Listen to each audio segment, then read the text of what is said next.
सबसे पहले क्या करते हैं कि रिपोर्टिंग वर्ब सेट को भाव के अनुसार एडवाइज सलाह के लिए, सजेस्टेड सुझाव के लिए, प्रपोज प्रस्ताव के लिए और रिक्वेस्टेड प्रार्थना के लिए, विनती के लिए और ब्रेड लगाते हैं तो बाकी इन्वर्टेड कॉमास के साथ पर टू लगा देते हैं।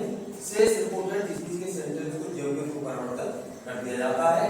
या तो पर्सन को होगा तो पर्सन को चेंज करते हैं और पर्सन चेंज नहीं है तो जो भी नियम है कि इजाजत से लेकर के और लास्ट तक का चेंज कर देते हैं।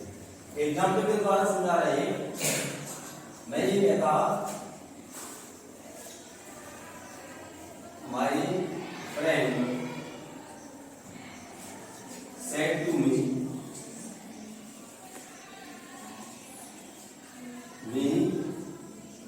comma inverted commas begin read good books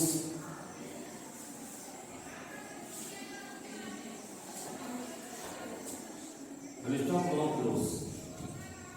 Now see in blackboard. My friend said to me read good books.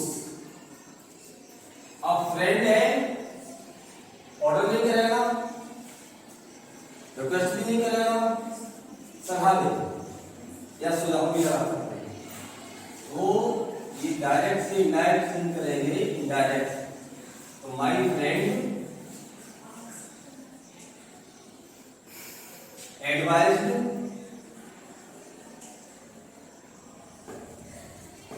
Me in place of inverted commas equal to 2. In place of inverted commas equal to 2. 2. Now see this sentence. Read good books. इस sentence में हम देखते हैं कि अच्छी पुस्तकों पढ़िए। इसमें कोई भी पर्सन चेंज नहीं है, कोई पर्सन नहीं है तो उसको हम क्या करेंगे, जो कि तुम सेंटेंस को लिख देंगे। केवल रीड में 8 कैरेक्टर से बना हुआ है, इसे बनाएंगे स्मॉल लेटर से। तो my friend advised me to read good books. Good books. This is changing in that.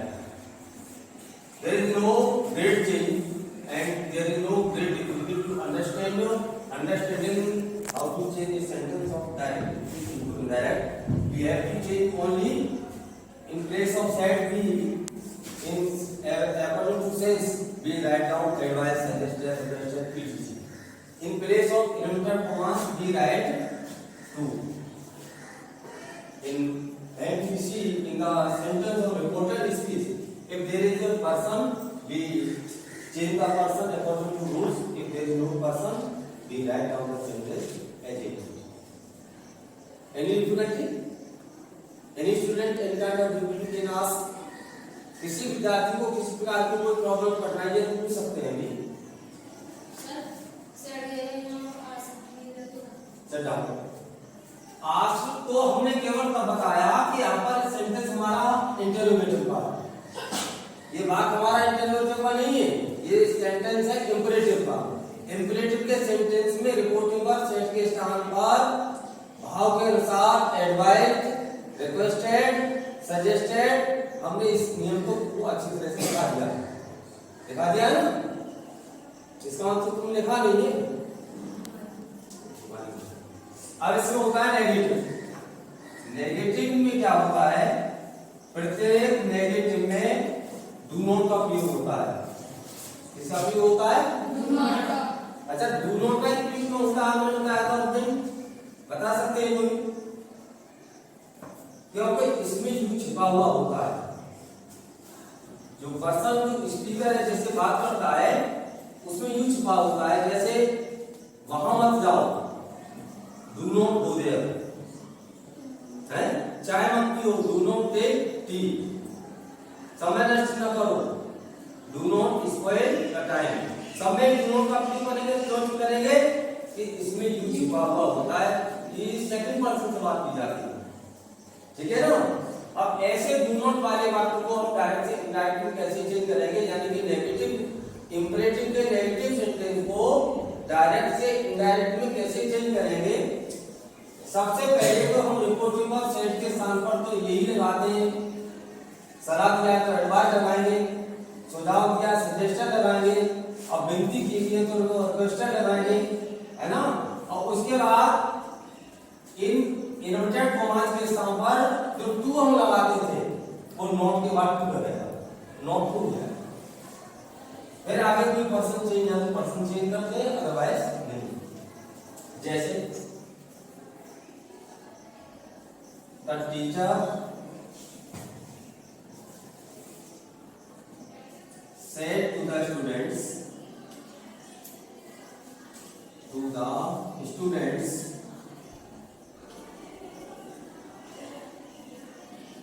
comma inverted commas beginning, do not waste your time.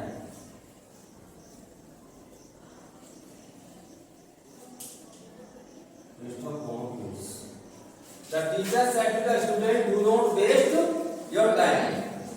आप ये जो सेंटेंस है, ये जो स्पीच कहलाएगी, कौन सी स्पीच कहलाएगी? कौन बताएंगे? Do not waste your time पूरी जो स्पीच है, कौन सी स्पीच है? Very good.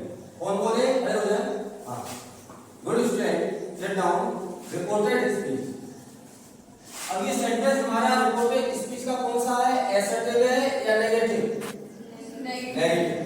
तो नेगेटिव वाक्य को हम डायरेक्ट से इनडायरेक्ट चेंज करते समय हमने बताया था, आपको नियम लिखा दिया है कि ये जो रिपोर्टर है वो तो योग्य को लिखा जाएगा, टीचर आदेश देंगे, order the students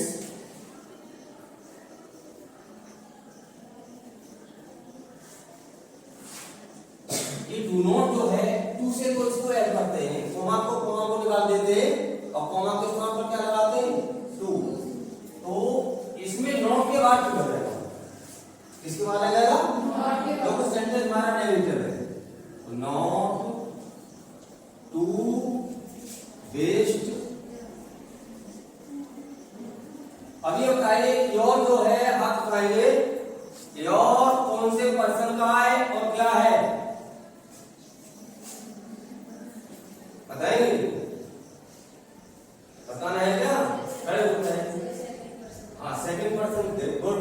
second person का ये नॉमिनेटिव केस है, ऑब्जेक्टिव केस है या पजेसिव केस है?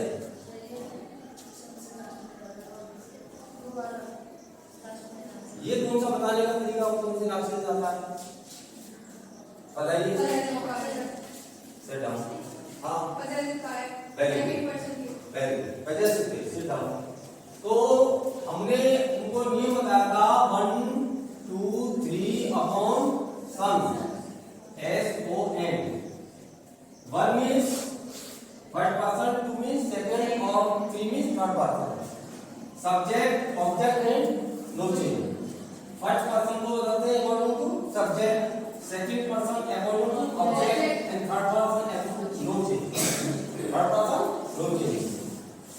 अब इसको देखते हैं, योर जो हमारा सेकंड पर्सन का है वजह से, तो ये हमारा स्टूडेंट्स है, ये थर्ड पर्सन का बहुवचन का है। तो योर को थर्ड पर्सन बहुवचन के वजह से बारे में देखिए, ये है योर। थर्ड पर्सन में है हमारा हिज, हर, इट्स, देयर।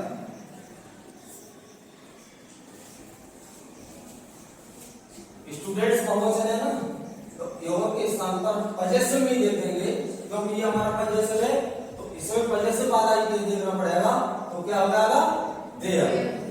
ये सेंटेंस ये हुआ, the teacher ordered to the students not to waste their time.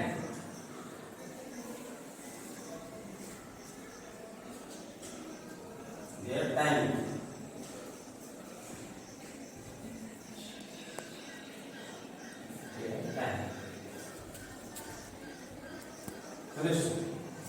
Sentence ये हुआ, teacher order the student not to waste their time. ये बता सकते हैं कि योर की जगह पर हमने देयर कैसे कर दिया?